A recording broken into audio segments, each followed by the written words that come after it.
top 10 prospect in the class of 2027, Lincoln Cosby, the 6'10 forward who I really like his game, Dion. I think that he's got the great mix of size, skill, a player that you look at right away and you're like, that's a next level prospect right now.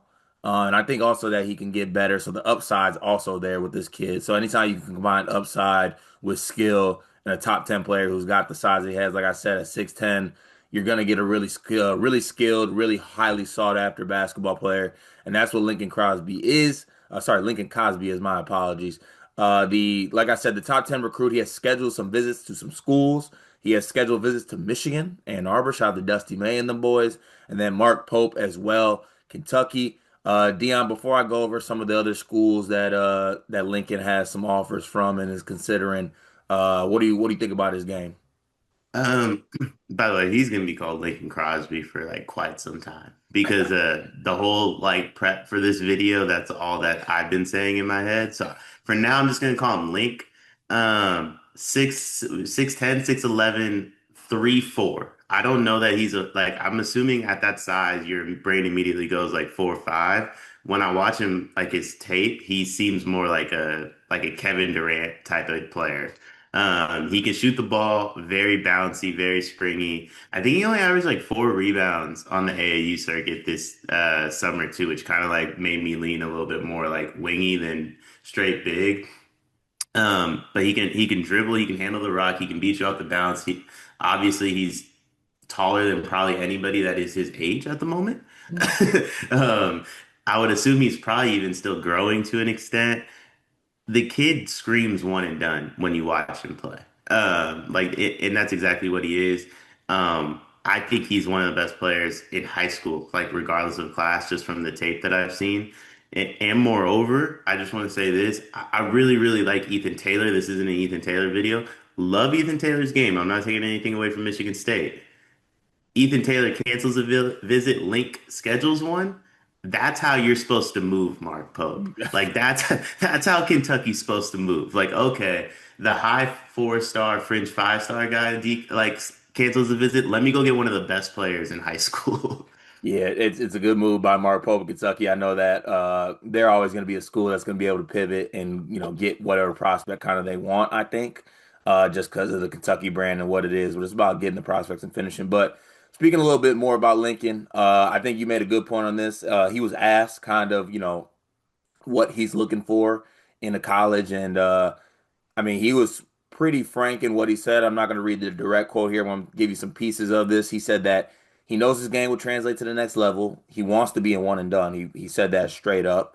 And he wants to go somewhere that he can showcase who he is as a player and that winning is big too. He wants to think that he can win a championship. Now, Lincoln is an Ohio native, I think from Cincinnati, Ohio, but he will be playing here, but he's playing prep ball in Florida with Mount Verde. Dion, how's your job going? Beginning of the school year, everything's like a little up and down. One of the biggest issues we've had is we can't find any uniforms for our girls' sports teams. Mm, that's a difficult thing to find a solution for. I know damn well all about that because I got a daughter that just turned 2. She's into sports and she's already outgrowing every little piece of sports apparel she had. Thankfully, I know Clara Kate Creations. Clara Kate Creations was started by a former high school teacher who quit because it wasn't cost effective to send new twins and a 2-year-old to daycare. She found it easier to make girls' sports apparel than finding it to buy. And I am so thankful that she exists because if we have an old shirt of Murph's that she's outgrown, we can send it in and she takes that piece of apparel that means something and upcycles it into an outfit that Murphy can now wear as she grows up. She makes great stuff. It's honestly kind of like your fullback's wife, Kyle Juszczyk. Is that how you say it? She does that. But honestly, I think Clara Kate's coming for Mrs. Juszczyk's job. I love that. I'm a big Juice guy. Love his wife. Love Claire Kate even more than both of them, though.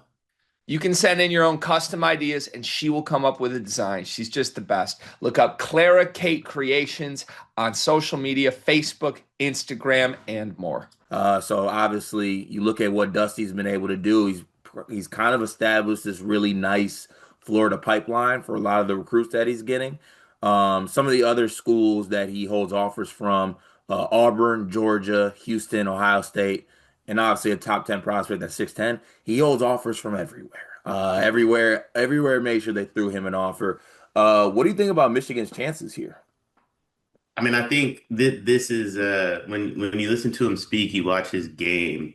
This is a kid that's going to take it's going to be financial, and it's going to be financial mixed in with like get me to the league.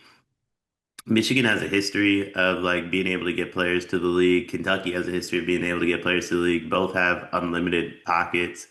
This feels like a recruitment that like Duke gets involved in at some point. I would assume Louisville gets involved in at some point. Oregon, kind of like all the teams you would expect to spend money. Obviously, the Duke money is a little different than the other ones. That's friends and family payments. That's not NIL. But like I just feel like everybody's going to kind of be involved. Michigan and Kentucky have the head start, but this we got a long way to go with this kid. Yeah, I think you do got a lot, obviously class of 2027. And I guess the other thing I'll ask is, or the one thing I'm interested to see too is if the Blue Bloods, how involved they are.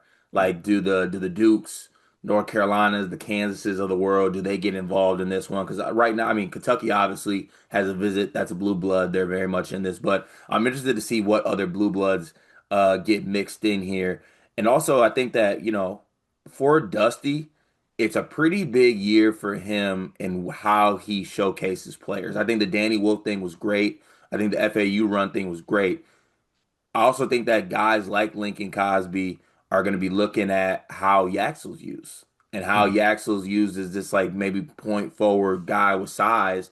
I think that that could be enticing to a guy like Lincoln Cosby who sees someone similar size to him be featured and be put in a spot that he can really showcase his skill set.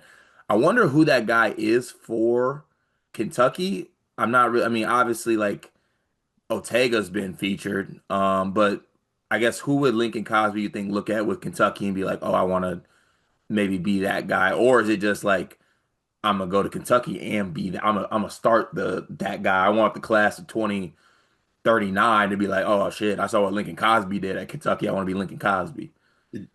You're not gonna like the name that I think it is. Oh no, It's tiring.